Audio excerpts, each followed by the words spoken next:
नमस्कार, जय जोहार। आप देख रहे हैं IBC 24 में हूं आप सभी के साथ रचना नीतीश और गुड मॉर्निंग छत्तीसगढ़ में आप सभी का बहुत बहुत स्वागत है। तो प्रधानमंत्री नरेंद्र मोदी का मिशन छत्तीसगढ़, इसके साथ ही राहुल गांधी कब आ रहे हैं छत्तीसगढ़ के दौरे पर, सियासत की खबरों के साथ ही अपराध जगत की भी तमाम खबरें और उसके साथ ही मौसम का अपडेट। इस बुलेटिन में सब खबरों से करेंगे आपको अपडेट, लेकिन सबसे पहले एक नजर अब तक की हेडलाइंस पर।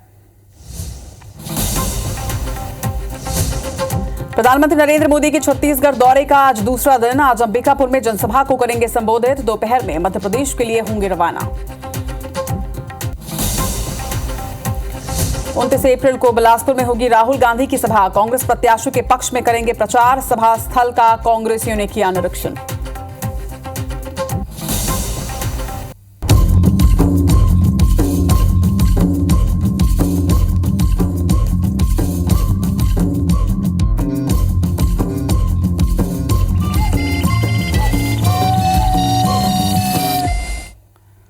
और गुड मॉर्निंग छत्तीसगढ़ में सबसे पहली खबर राजधानी रायपुर से, जहां पर रिटायर्ड IAS अनिल टुटेजा के मामले में बड़ा अपडेट आपको दे दें। आज रिटायर्ड IAS अनिल टुटेजा को कोर्ट में पेश किया जाएगा। ED आज कोर्ट लेकर पहुंचेगी अनिल टुटेजा को।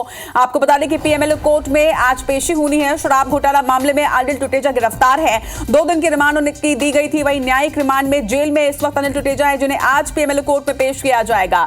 JMFC और DJ कोर्ट ने जेल में रखने के आदेश दिए थे, जिसके बाद आज 2 दिन की जो मोहलत थी वो खत्म हो रही है, जिसके बाद आज एक बार फिर से उन्हें पेश किया जाएगा। रिटायर्ड IAS अनिल टुटेजा को आज ED लेकर पहुंचेगी और PMLA कोर्ट में आज ED उन्हें पेश करेगी। पेशी होगी, सुनवाई होगी और सुनवाई के बाद मालूम चलेगा कि क्या शराब घोटाला मामले में न्यायिक रिमांड को आगे बढ़ाया जाता है। फिलहाल 3 दिन की न्यायिक रिमांड में retired IAS officer Anil Tuteja, लेकिन आज क्या सुनवाई के बाद उनकी न्यायिक हिरासत की तारीख जो है वो बढ़ाई जाती है, क्या उनकी रिमांड को बढ़ाया जाता है, ये फैसला आज किया जाएगा। PMLA कोर्ट में आज ED उन्हें पेश करेगी और इस पर लगातार IBC 24 की नजर बनी रहेगी।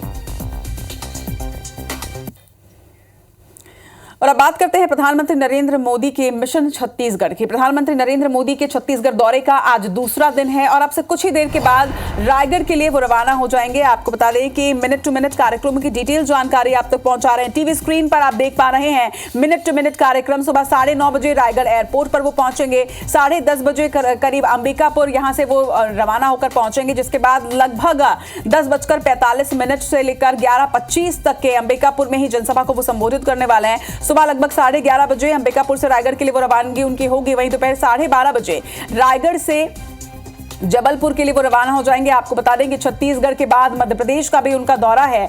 मध्य प्रदेश की सागर और हरदा में भी उनकी जनसभा होनी है, जिसके लिए छत्तीसगढ़ से सीधे मध्य प्रदेश के लिए उनकी रवानगी होगी और शाम 7:15 बजे भोपाल में उनका आज रोड शो भी होना है। लेकिन इस वक्त हम आपको ये बड़ा अपडेट दे दें, आज छत्तीसगढ़ दौरे का दूसरा दिन और आज दूसरे दिन भी अंबिकापुर में सभा उनकी होनी है। रायगढ़ सबसे पहले वो पहुंचेंगे और रायगढ़ से वो हेलीकॉप्टर के माध्यम से अंबिकापुर पहुंचेंगे, जहां पर तीसरे चरण के चुनाव के लिए हुंकार भरेंगे। इस वक्त हमारे 2 संवाददाता हमारे साथ जुड़ रहे हैं। एक राजधानी रायपुर, जहां से अब से कुछ ही देर के बाद प्रधानमंत्री रवाना होने वाले हैं, वहां से सौरभ परिहार हमारे साथ जुड़े हैं। वहीं तो अंबिकापुर में किस तरह की तैयारियां हैं, इसे लेकर संवाददाता अभिषेक सोनी भी हमारे साथ जुड़े हुए हैं। पहले सौरभ, मैं आपका रुख करना चाहूंगी, क्योंकि अब से कुछ ही देर के बाद प्रधानमंत्री नरेंद्र मोदी रायगढ़ के लिए यहां से रवाना हो जाएंगे, क्योंकि अंबिकापुर में आज उनकी चुनावी सभा।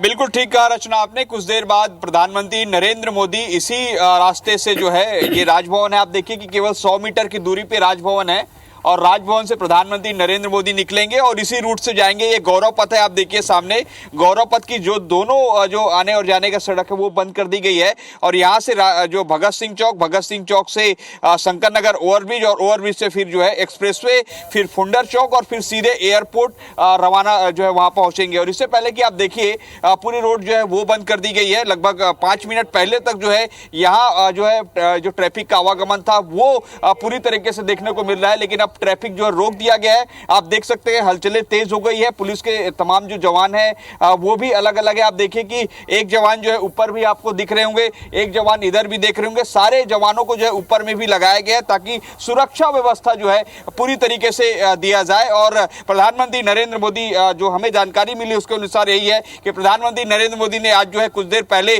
जब वो सुबह उठे तो सबसे पहले योगा किए हैं, नारियल पानी पिए हैं और वृक्षारोपण भी जो है प्रधानमंत्री नरेंद्र मोदी ने किया है। है। आप देखिए कि लगातार जो है हलचलें तेज हो रही है और लगभग 5 से जो 6 मतलब 10 मिनट के अंदर जो है प्रधानमंत्री नरेंद्र मोदी यहां से रवाना हो जाएंगे, क्योंकि उनके प्रोटोकॉल के अनुसार जो है 8:30 बजे उनको यहां से रवाना होना है और लगभग 15 मिनट में एयरपोर्ट पहुंचना है। तो समझ सकते हैं कि किस तरीके से पूरी जो सुरक्षा व्यवस्था है और तमाम जो रोड पर जो आरोपी है वो भी पहले निकलेंगे। उसके बाद नरेंद्र मोदी के पूरे कारकेड में 60 से 70 गाड़ियां हैं और उसके साथ जो प्रधानमंत्री मोदी ने हम कल देखा कि एयरपोर्ट में उन्होंने जो है अभिवादन भी किया था और प्रधानमंत्री नरेंद्र मोदी को दिखाने के लिए अभी लोग यहीं पर है और हो सकता है कि प्रधानमंत्री नरेंद्र मोदी एक बार फिर से मीडिया को देखकर अगर अभिवादन करे।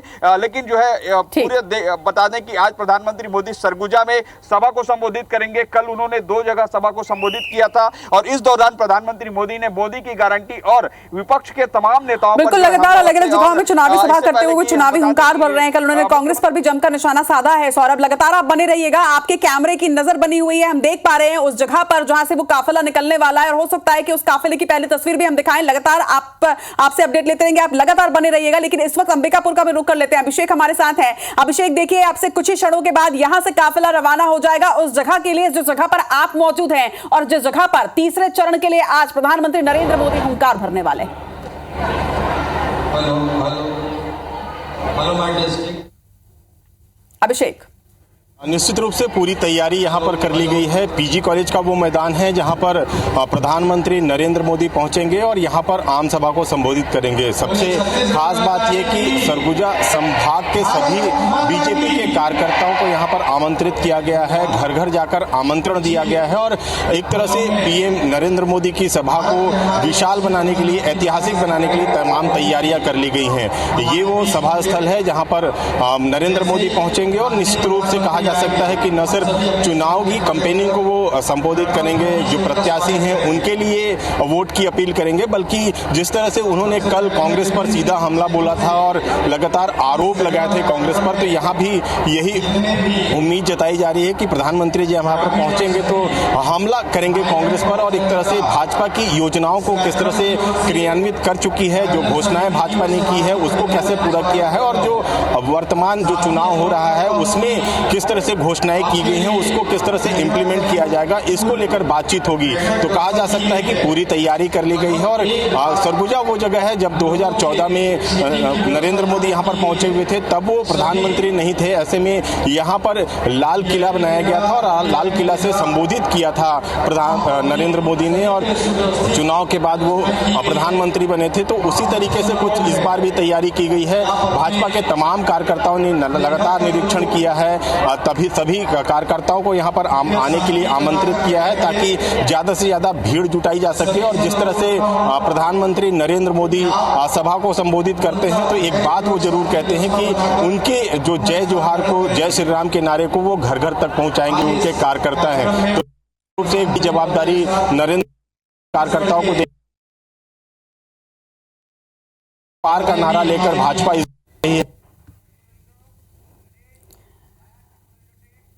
चलिए ठीक है अभिषेक, बिल्कुल लगातार नजर आप बनाकर रखिएगा। और 2 तस्वीरें इस वक्त आपके सामने है। एक तरफ सभा स्थल की तस्वीर जहां से संवाददाता अभिषेक सोनी ने पूरी डिटेल जानकारी दी, दूसरा कैमरा आप राजधानी रायपुर के राजभवन के सामने का देख रहे हैं जहां से आपसे कुछ ही देर में काफिला निकलने वाला है। लगातार ये तस्वीरें आप तक पहुंचाते रहेंगे, अपडेट्स आप तक पहुंचाते रहेंगे। फिलहाल सौरभ और अभिषेक, आप दोनों का बहुत बहुत शुक्रिया। तो लगातार इस खबर पर नजर बनी रहेगी और लगातार प्रधानमंत्री नरेंद्र मोदी कहां जा रहे हैं, उनके भाषण में क्या कुछ अंश रही है, तमाम अपडेट्स आप तक लगातार पहुंचाते रहेंगे। लेकिन अगर बात करें मिशन छत्तीसगढ़ की, तो प्रधानमंत्री नरेंद्र मोदी का ये मिशन छत्तीसगढ़ जिसका आज दूसरा दिन है, जिसमें वो सरगुजा पहुंचने वाले हैं। लेकिन कल वो शक्ति पहुंचे थे और शक्ति और धमतरी में उन्होंने चुनावी सभा को संबोधित किया था। शक्ति पहुंचे प्रधानमंत्री नरेंद्र मोदी ने विजय संकल्प शंखनाद महारैली में शिरकत की। इस दौरान उन्होंने विष्णुदेव साय सरकार की जमकर तारीफ की, अपने 10 साल की उपलब्धियों को उन्होंने गिनाया और कांग्रेस पर जमकर निशाना भी साधा। प्रधानमंत्री नरेंद्र मोदी ने कहा कि तुष्टीकरण तो कांग्रेस के डीएनए में। आप खुद सुनिए।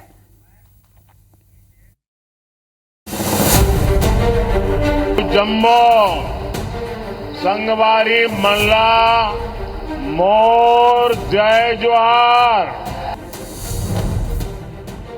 इससे आपके लिए पास आशीर्वाद मांगने आया हूं।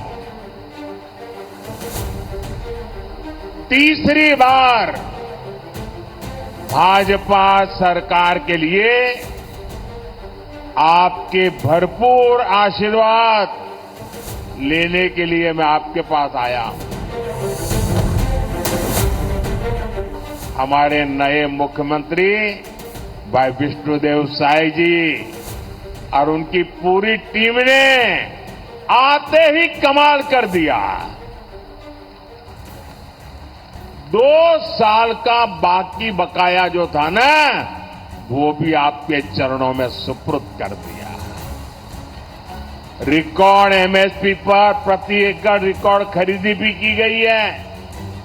45,000 करोड़ रुपए इतने कम समय में यहां धान के किसानों को मिल चुके हैं। हर चुनाव में हमें पूछा जाता था मंदिर कब बनेगा। कांग्रेस वाले तो आए दिन गली मोहल्ले में, अरे बताओ मंदिर कब बनेगा,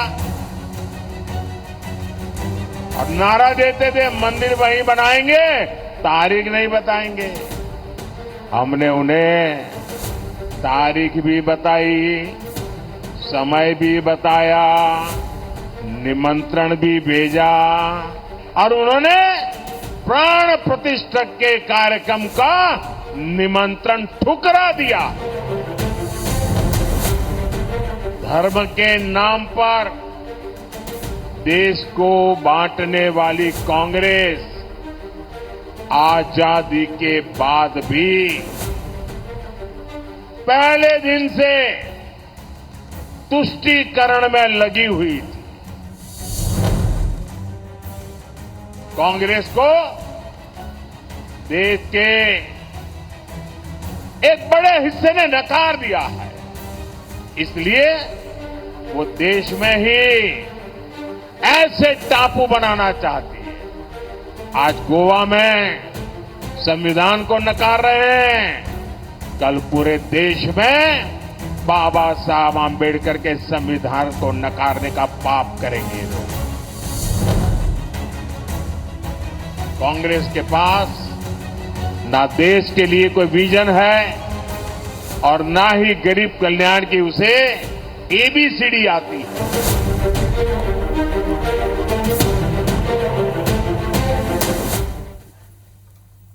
अब आपको तस्वीर दिखाते हैं जहां पर होर्डिंग किस तरह से कल देर रात लहराते नजर आए, ये आप देख सकते हैं। खबर राजधानी रायपुर से है, जहां पर आपको बता दें कि क्योंकि कल मौसम काफी बदला हुआ था, देर रात तक के कई क्षेत्रों में आंधी तूफान के साथ में बारिश हुई है, और ऐसे में राजधानी रायपुर की ये तस्वीर बेहद चौंका देने वाली है और डराने वाली भी है, क्योंकि बिजली के तारों से लगातार टकराते हुआ ये जो फ्लैक्स आप देख रहे हैं, दरअसल ये विशालकाय होर्डिंग था जो कि आंधी तूफान की वजह से फट गया। वाहनों पर फ्लैक्स गिरने का खतरा लंबे समय तक इसी तरह से मंडराता रहा। आप नीचे देख सकते हैं तस्वीरें कि कितना हेवी ट्रैफिक यहां पर है, और ठीक उनके ऊपर विशाल का ये होर्डिंग जो कि लहराता नजर आया। आपको ये भी जानकारी दे दें कि ये पहली बार रही है जब इस तरह की कोई घटना हुई हो, क्योंकि इसके पहले भी राजधानी रायपुर के कई हिस्सों से ऐसी तस्वीरें सामने आ गई हैं जब बड़े बड़े होर्डिंग्स जो है वो इस वजह से फट जाते हैं, आंधी तूफान की वजह से ही भले फटते हैं, लेकिन कोई गाइडलाइन क्योंकि तय नहीं की गई है, और ऐसे में अगर लापरवाही पूर्वक कोई घटना हो जाती है तो उसकी जिम्मेदारी किसी की भी तय नहीं हो पाएगी, क्योंकि नगर निगम ने अब तक होर्डिंग्स को लेकर कोई भी गाइडलाइन तैयार नहीं की है।